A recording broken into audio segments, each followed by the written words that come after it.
कि हर घर में जो वायलेंस होती है, जो मैनिपुलेशन होती है, क्या वो आप तक पहुंचती है? ठीक है, आपको बता देती हूँ कि अनुराधा एक्चुअली अपने पति को मारती है या नहीं। आइए आज आपकी खास मुलाकात करवाते हैं एक्ट्रेस तीर्था मुरबाडकर से, जिन्होंने नवभारत टाइम्स ऑनलाइन से एक्सक्लूसिव बातचीत की है। अब ये तो आप सब जानते ही हैं कि पिछले साल क्रिमिनल जस्टिस की सफलता के बाद Hotstar specials presents criminal justice behind close doors की फ्रेंचाइजी में अगला चैप्टर लॉन्च कर रहा है। तीर्था मुरबाडकर जब हमारे प्लेटफॉर्म पर आई तो उन्होंने क्रिमिनल जस्टिस सीजन 2 के कई सारे राज खोले। आप खुद ही देख लीजिए। समय जो आपके शो की सबसे बड़ी जो स्पॉइलर भी हो सकता है, लेकिन ये हर कोई जानना चाहता है शो देखने के पहले, जो मन में एक सवाल है, क्या अनुराधा ने अपने पति को मारा है और वो क्यों अपने आप पे आरोप ले रही है? मैं बताऊंगी आपको कि अनुराधा ने अपने पति को मारा है या नहीं, अगर आप मुझे बता देंगे कि हर घर में जो वायलेंस होती है, जो मैनिपुलेशन होती है, क्या वो आप तक पहुंचती है और एग्जैक्टली कैसे पहुंचती है, ये पता चलता भी है या नहीं, या उस औरत को, उस हर औरत को जो जो जो सफर करती है अपने घरों में चार दीवारों के अंदर, क्या उसे खुद पता होता है कि वो सफर कर रही है या नहीं? इसका जवाब अगर आपने मुझे दे दिया तो मैं आपको बता देती हूँ कि अनुराधा एक्चुअली अपने पति को मारती है या नहीं। पर हम जब दूसरी इंटरव्यू करेंगे तब। तो अब बात करते हैं आपके वेब सीरीज की, क्रिमिनल जस्टिस। किस तरह का रोल है? सबसे पहले आपके शब्दों में ये पूरा शो, और उसके बाद फिर आपका किरदार क्या है? क्रिमिनल जस्टिस का अगर पहला शो भी आपने देखा होगा तो बहुत ही हार्ड हिटिंग कहानी थी, और ये सेकंड सीजन है और ये भी उतनी ही हार्ड हिटिंग और सेंसिटिव कहानी है, और that is the biggest reason why I am a part of it. क्योंकि ये जो कहानी बताने की कोशिश कर रहे हैं वो समाज के लिए बहुत जरूरी है। इस वक्त सोसाइटी में कुछ जगहों पर मैरिटल अब्यूज की बातें चल रही हैं, अभी भी शुरू ही हुई हैं, लेकिन वो मोस्टली फिजिकल अब्यूज की बात करते हैं। लेकिन यहाँ पर हम थोड़ी सी रोशनी डाल रहे हैं emotional, mental, manipulative kind of an abuse की, जो कभी कभी लोगों को पता भी नहीं चल रहा हो रहा है। कभी कभी हम इतने बह जाते हैं रिश्तों में कि हमें पता ही नहीं चलता कि हमारे साथ कुछ गलत बर्ताव हो भी रहा है।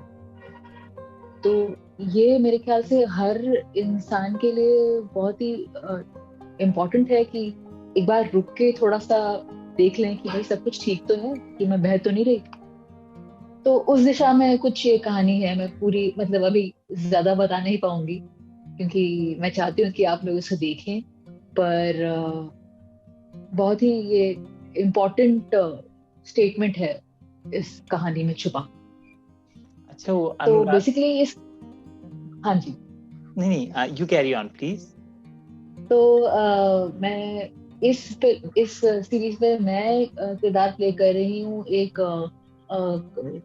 CWC ऑफिसर हूँ, चिल्ड्रंस वेलफेयर सेंटर की ऑफिसर हूँ। और इस कहानी में एक छोटी बच्ची है जो जिसका सारा रिस्पॉन्सिबिलिटी CWC वर्कर के पास होता है, और कैसे पूरी कहानी रिवील होती है धीरे धीरे, वो इस वर्कर के थ्रू होती है, क्योंकि उस बच्चे का चार्ज मेरे पास है। तो इस तरह से I am supporting the story, but overall there are lot of characters and lot of important characters जो अपनी अपनी जगह पर बहुत ही मजबूत हैं। मैं कह रहा हूँ कि अनुराधा ने क्या सचमुच अपने पति को मार डाला है? यही तो देखना है। थोड़ा सा बता दो। क्लाइमैक्स कैसे बताना यही तो नहीं बताना है। अच्छा, ऐसे थोड़ा सा हिंट दे के बता दो, थोड़ा थोड़ा बता दो। ये नहीं हो पाएगा। सही तरीके से बताना जरूरी है, इतनी बड़ी कहानी इस पर बनी है, मैं अपने 2 शब्दों में बता दूं क्या? तो वो कैसे मान रही है कि हाँ मैंने कत्ल किया है, लेकिन उसकी खामोशी और उसका ये जो मानना है वही कुछ कह रहा है कि नहीं, ये कैसे अपने आप को खुद गुनाहगार आरोपी खुद बता रही है? जी जी, वही that is a part where हम ये कहते हैं कि आप इस तरह से मैनिपुलेट हो रहे हो कि आपको ही नहीं पता कि आप हो रहे हो। आप कभी कभी बह जाते हो और आप ही को नहीं पता कि अत्याचार हो रहा। तो इसीलिए ये कहानी इतनी इम्पोर्टेंट है, क्योंकि कई बार ये कई घरों में होता है, दो हस्बैंड और वाइफ के बीच में, और पता ही नहीं चलता। तो माधव, निखत, अनुराधा से आपका कहाँ पे ताना बना? आप कहाँ पे मिल रही हैं उनसे? सारे ही लोग एक केस को सुलझाने में लगे हुए हैं, तो आपस में मिलना हो ही जाता है।